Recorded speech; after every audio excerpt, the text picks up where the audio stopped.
Welcome to Choice Classic Radio, where we bring to you the greatest old-time radio shows. Like us on Facebook, subscribe to us on YouTube, and thank you for donating at choiceclassicradio.com.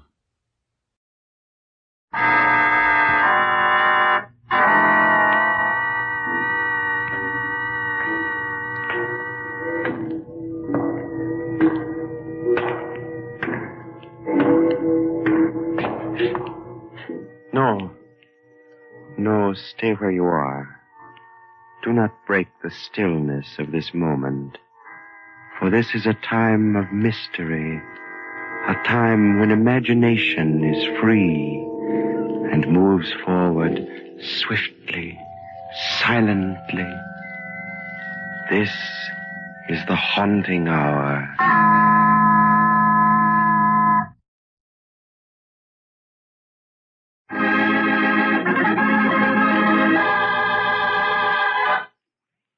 Homicide House.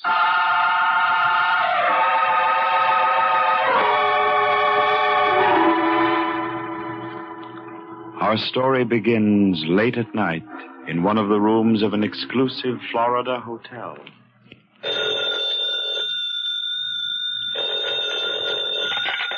Hello. Hello? Mr. Hubertus Van Cleek? Yes. This is Special Investigator Collins of the Miami Police. Indeed. Well, what the devil is the idea of waking a man in the middle of the night? I'm sorry, Mr. Van Cleek, but we have reason to believe that your life is in danger. My life in danger? Nonsense. Who would want to do away with me? I don't know, sir, but this is a warning. Be sure your door is locked, and your windows, too. You've been followed by... I know that. I've been followed by a pack of idiots who want to sell me everything from insurance to yachts. I'm used to that, and I know how to deal with these parasites. Now, good night, Mr. Collins. But Mr. Van Cleek... Good night, sir. A fool. Ringing me up at this time of night to tell me that my... who's there? Who's at the window?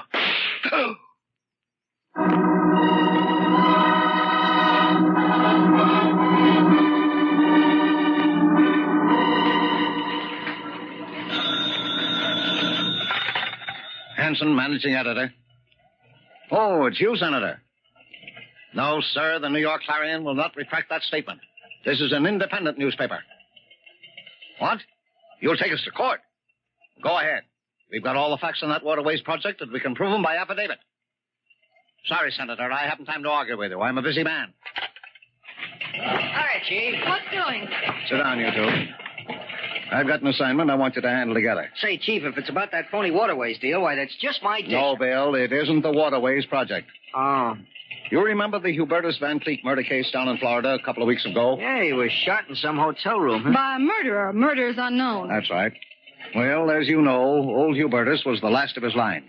One of the oldest and wealthiest society families in New York. Yeah, the Van Cleeks had plenty in the sock, all right. And there wasn't even a will. Yes. Now, here's the angle. Every Van Cleek, from Hubertus right back to old Theodore, the original settler, has died by violence. For some reason, not one ever died a natural death. Remember Claudius Van Cleek? Yeah, I've heard about him. He was a little before my time. Wall Street speculator, wasn't he? Yes.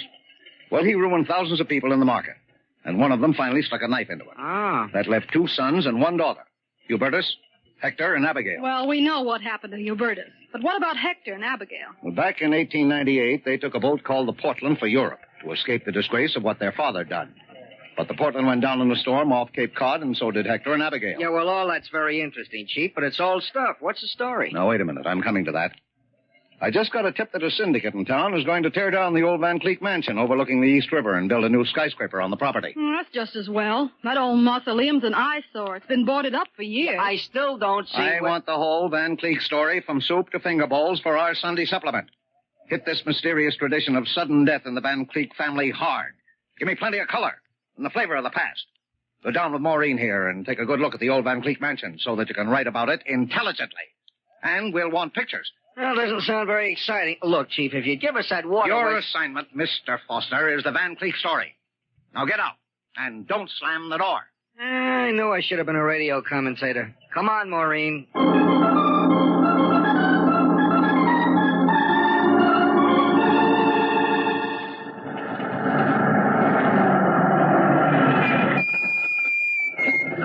Okay, driver, here you are. Well, this is the Van Cleek house, Bill. Yeah, just a nice, big, gloomy sandstone tomb. Wonder if those boards on the windows are just to keep the light out or the ghosts in. I guess this is the kind of place they call a Victorian monstrosity, huh? It's terribly big. Yeah, I'll bet that syndicate Hanson was talking about will have to pay plenty for this property. Well, they can have it, Bill. No wonder Hubertus Van Cleek closed and boarded it up back in the 90s. I don't see how anyone could live in there. Hey, it's beginning to snow, honey. Come on, let's walk up this driveway. We're not going in, are we? No, there's no way to get in. We'll just take a couple of pictures, front and back, and then scram. I got the flash bulb set in it. What was that? Sounded like a shot. Yeah, and it came from inside the house. Inside? But Bill, no one's been inside that house for almost 50 years. There's someone in there now. Well, then it must be a ghost. If it is, he's up to no good. Come on, Maureen. We're going to get in and have a look around.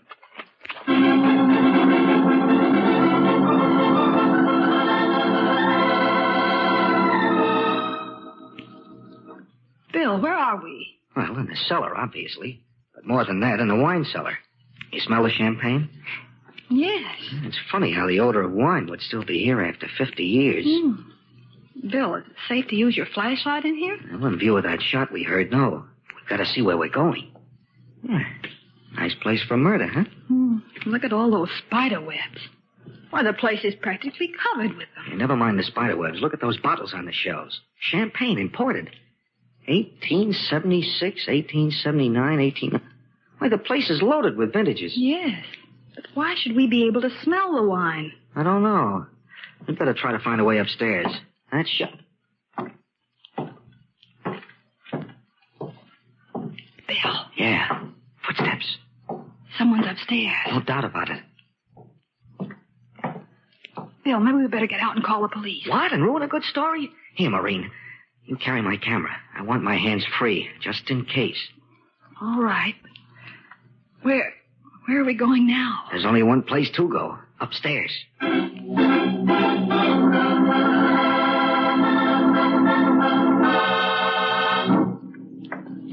This must be the door leading to the first floor. Uh-huh. It's open, too. Come on. That door makes enough noise to wake the dead. I'm not worried about the dead. It's that live ghost somewhere in this big Victorian barn that I'm worried about. What kind of a place is this? It's tremendous. Looks like the grand ballroom. Shades of the gay 90s. So this is where the 400 played in the mauve decade. Yeah, gaslight fixtures and all. Oh, those awful statues and statuettes. They're horrible. Yeah, they ought to open this place up as a museum. Hey, here's a neat little piece. I can carry it in one hand, too. Why? We're chasing a ghost, do you remember? And he's got a gun. We haven't. This little stone figure might come in handy. See what I mean? He's up there now, on the second floor. Yeah, and sooner or later, we'll catch up to him.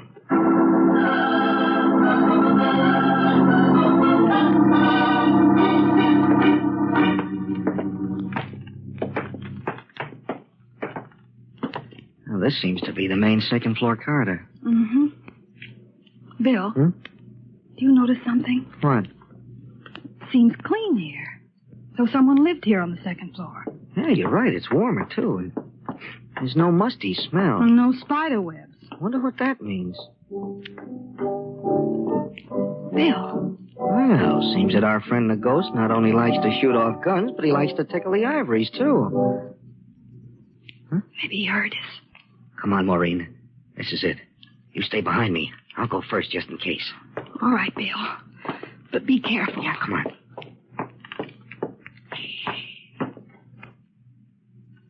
This is the room. I think I can even make out the piano. Yeah, but there doesn't seem to be anyone here. Huh? Bill. I shouldn't move if I were you. You see, it might be quite unhealthy. Bill, there's a man lighting a candle. Yeah. Look, why, he's got mutton chop whiskers and he's dressed in old-fashioned formal clothes. Who are you? My name is Hodgkins. I'm the Van Cleek butler. The Van Cleek butler? Well, that can't be. All the Van Cleeks are dead. I must differ with you, madam. I was just entertaining the Van Cleeks with a piano selection when you interrupted. Maureen, he's nuts. Who are you, and why are you prowling about the premises? Oh, we're from the New York Clarion. Yes, it's the truth. See, the name of our paper is printed on the side of this camera. Well, we heard a shot and I'm sorry, sir, but you heard no shot. Now there, wasn't that a shot? Only a door slamming shut. This is a large establishment with considerable air currents and drafts. That is no doubt what you heard when you forced entry. Oh, yes, Bill. It must have been a door slamming. And now I must ask you to leave the premises at once. Hodgkins, who is it? We have callers, eh? Undesirable callers, Mr. Van Cleek. Bill, look how they're dressed. The styles of 50 years ago. We haven't had callers in the longest time. How nice. Now, Abigail. Oh, come, Hector. Ask our guests to sit down. Hodgkins, set the table for 4. 4, but Madam... 4 place settings, Hodgkins, please. Yes, Madam. You... Do I understand that you're Abigail Van Cleef? Oh, yes. And this is my brother, Hector. But you're supposed to be dead. You drowned back in 1898 when a ship went down. There must be some mistake. As you see, we're very much alive. We haven't had the pleasure, however... Oh, I'm Bill, Mr. William Foster. Oh. This is Miss Maureen Davis. How We're do both you from the do? New York Daily Clarion. The Clarion? Uh-huh. Oh, I've never heard of it. Of course, we read only the Tribune. Is it a new paper? New? I wouldn't exactly say so, Miss Van Cleek. It was started back in 1903. Well, strange. Very strange. This is 1898, isn't it, Hector? Why, of course, my dear. I'm afraid these lovely people are a little confused. Everyone knows it's 1898. Oh, sure, of course. Well, we better be going. Going? Oh, no. I've already given Hodgkins his instructions. You're staying for dinner. Oh, why, I'm afraid we couldn't. Oh, please, we're so lonely. We haven't had any guests in the longest time. Well, We'd be delighted to have you. Say you'll stay. Well, of course. Thank you very much. We'll be glad to. Yeah, thanks very much. Oh, good. Oh, you people are so kind. I must talk to Hodgkins about the dinner at once. I'll go with you, my dear. You'll pardon me, won't you? Oh, sure, of course. Bill, I just can't believe it. Neither can I. What do you mean? I'm still not sure that loud report we heard was a door slamming. It still sounded like a shot to me.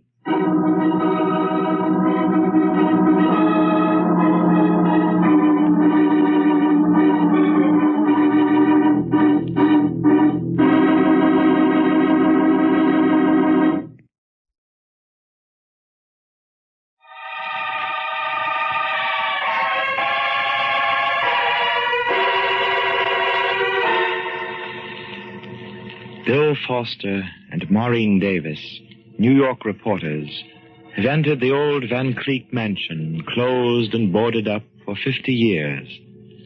As far as they know, all the Van Cleeks are dead, the last of the line, Hubertus, having been killed in Florida.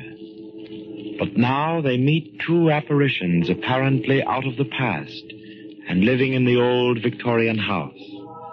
These are Hector and Abigail Van Cleek, who believe they are living in the year 1898. And look it. Hector wears mutton-chopped whiskers, high-button shoes, and Chesterfield coat. Abigail is dressed in crinoline and old lace. Both might have stepped out of tintypes cast in the gaslight era. Abigail Van Cleek has gone with Hector to make arrangements for dinner. Now Hector returns to Bill and Maureen. You're probably wondering about my sister and me, Mr. Foster. Wondering isn't the word for it. We were sure all the Van Cleeks were dead. As far as the world has known, they are. But now I'm afraid we can't keep our secret any longer. You see, we were on the Portland when it went down back in 98. But we didn't drown as everyone thought. Abigail and I were on a raft, and we made the shore. But then why? You wonder why we didn't reveal our identity? Well, our father, Claudius, disgraced us in the stock market, Miss Davis. We were, well, ashamed. We wanted to hide from the world. And so I conceived the idea of coming back here to the old house after Hubertus had closed it, living our lives out away from the accusing eyes of the world. I see. And you've lived here for 50 years, hmm? Yes, Abigail, I, and Hodgkins. Hodgkins, our family's faithful retainer, had volunteered to stay with us till the end.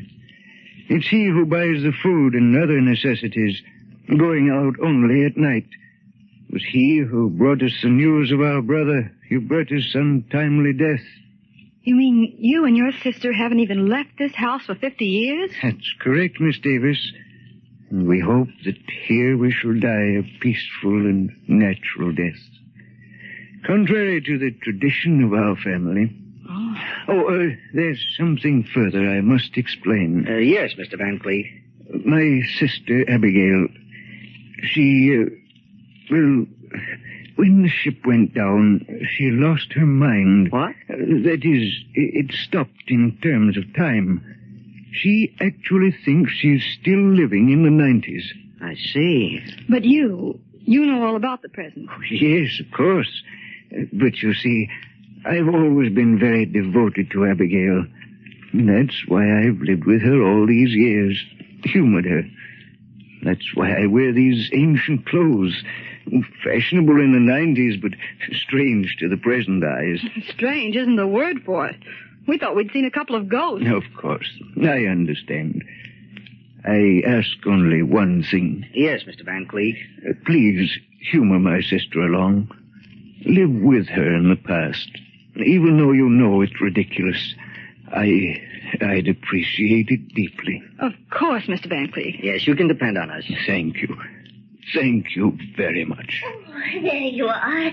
I'm so sorry I was delayed. The curry, you know, is such an exacting entree. And, of course, the champagne. Hodgkins and I always differ on the champagne. Have you been to the opera lately, Miss Davis? Why, no. Oh, what a pity. There's a young tenor named Enrico Caruso. Just a young man, a mere boy. But he sings so divinely. I haven't been so thrilled since I heard Jenny Lind sing. Of course, that must be, 15 years ago. Well, I do go to the theater occasionally. Oh, theater. Theater, I do love it. Oh, those lovely young preachers. Lily Langtry and Lillian Russell. And Edwin Booth. Oh, poor fellow. Died 5 years ago. Oh, what a tragedy. What an actor. Dinner is served. Oh, thank you, Hodgkins.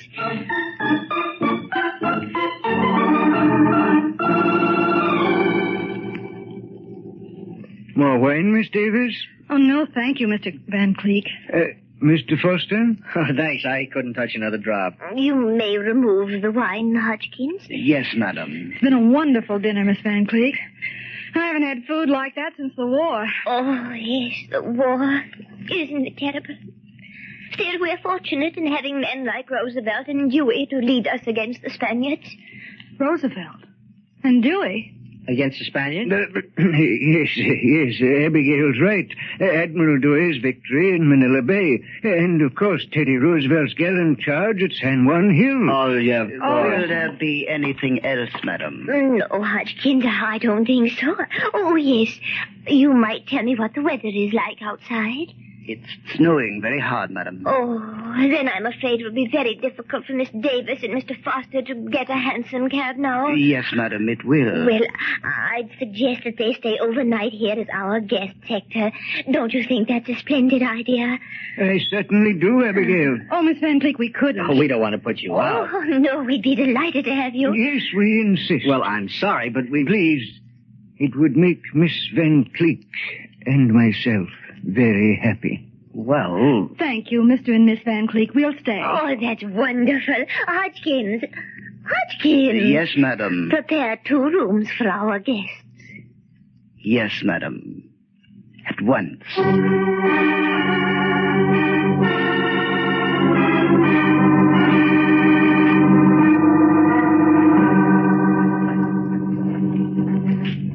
It's incredible, Bill. Those 2 charming people living the life of 50 years ago in this dismal house. Yeah. When we get back to the chief with this story, you'll never believe it. I'm not sure that I do. What do you mean? It all may not be as Victorian as it looks. Bill, I don't understand. You mean there's something fishy about all this? Well, it could be. But we've been with them all the time. We've seen everything with our own eyes. Yeah, and a little extra. Bill Foster, what are you driving at? Did you notice the butler's wrist when he served us our soup? Hodgkins? No. What about it? Well, his wrist was tanned. I could tell because the white skin showed where he had worn a wristwatch. Well, what are you talking about? Suppose he did have a coat of tan. Look, from what we heard, this big butler Hodgkins hasn't been anywhere but in this gloomy mausoleum or else out at night to do the shopping. Is that right? That's right. Yet he has a coat of tan in the middle of winter and with no exposure to the sun. Yeah. Yeah, that does seem funny. Well, don't you get it? Where's the only place Hodgkins might get a tan in the middle of winter? Why, in the South? Florida, maybe? Bill, Florida. Why, that's where... Yes, that's where Hubertus Van Cleek was murdered. Then you think Hodgkins might have had something to do with it? I don't know. Personally, I don't like him. There's something about his eyes. You know what we ought to do? What? Get out of here in a hurry. This thing is beginning to come together like a jigsaw puzzle, and it isn't nice.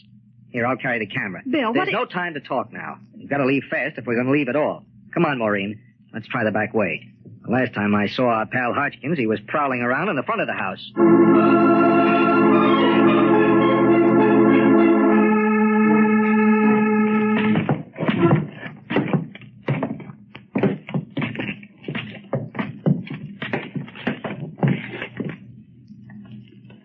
This seems to be the servants' quarters. Yeah. I'll try this door. Maybe it'll lead down into the cellar, and then we can make our getaway the same way we came in. Nope, it's no good. It's locked tight. Here's another door. I'll try it. Bill, Bill! Yeah, it's the bunny. We're standing up in that closet, and when you opened the door, it fell out. Oh, Bill. Keep your chin up, baby. Don't lose your grip. I'm going to take a look. Uh-huh. Bullet hole right through the heart. Then that must have been the shot we heard. There's no doubt about it. That door slam alibi was a phone... Wait a minute. The devil's got identification papers. Well, I'll be... What is it, Bill? This guy's name was Collins. He was a special police investigator for the Miami police. Then he must have followed Hodgkins up here on the Hubertus Van Cleek murder. Precisely, Miss Davis. Huh? And, of course, I had to do away with him. Hodgkins? Yes. Now, don't move, Mr. Foster. This gun works very well, I assure you. So it was you who murdered Hubertus Van Cleek. You're a very clever young man, Mr. Foster. Did you nail him, Hodgkins? Got him cold, Nixon. I guess it's all settled about what we'll do with him. It's all settled, Margie. Nixon. Margie. Yeah, in other words, Hector and Abigail. Pretty clever impersonations, too. Thank you, Mr. Foster. Looks like we'll have to give these two nosy newspaper characters the same business we gave that cop, Collins. Yeah, Nixon, looks like. Bill. I'm afraid they've got us, Maureen. I've got to hand it to you, crooks. The neatest inheritance racket I've ever heard about. Inheritance racket. Yeah, this little trio knocked off Hubertus, last of the Van Cleeks. That means that there weren't any existing relatives to claim the Van Cleek fortune, until very recently. That is until Nixon and Margie here brought Hector and Abigail out of a watery grave. That's right. Pretty clever, aren't you, Mr. Foster? Yeah, too smart for his own good, eh, Hodgkins? That's right, Nixon. But, Bill, how could they prove that they were Hector and Abigail Van Cleek? Well, they fooled us, didn't they, baby? It was a beautiful act and a very nice little story. Besides, there was always Hodgkins here to add the final clincher. Oh, you know that too, Mr. Foster. Yeah, I took the trouble to read a few old clippings down at the Clarion Morgue. You really were the Van Cleek butler. As the faithful family retainer, you could positively identify these two phonies here as Hector and Abigail Van Cleek. Then ring yourself in on a nice three-way split on the dough. No use wasting any more time, Hodgkins. Let him have it. Yeah, we'll have our work cut out to bury them in the cellar. Bill. Steady, baby. I've shot plenty of people with this camera of mine, but this is the first time I've ever been on the receiving end of a... Put that camera down. Quick, let him have it. The flashbulb light. It's for you, Hodgkins. Hodgkins, your gun on the floor. Maureen, it's gun. I've got the gun, Bill. Okay, let me have it. Well, isn't this fun? Oh, Hodgkins, you fool. You really couldn't help it, Abigail. Or rather, Margie. That flashbulb in my camera just went off and blinded him. Bill, you're wonderful. Thanks, baby. Now, if you'll hurry out for the police, I'll keep these characters entertained. Don't forget to phone the chief an exclusive on this first. I won't. Are you sure you'll be all right, Bill? Oh, I'll be all right. But if any of these lovely people try anything, they'll die a real Van Cleek death by violence. Premeditated.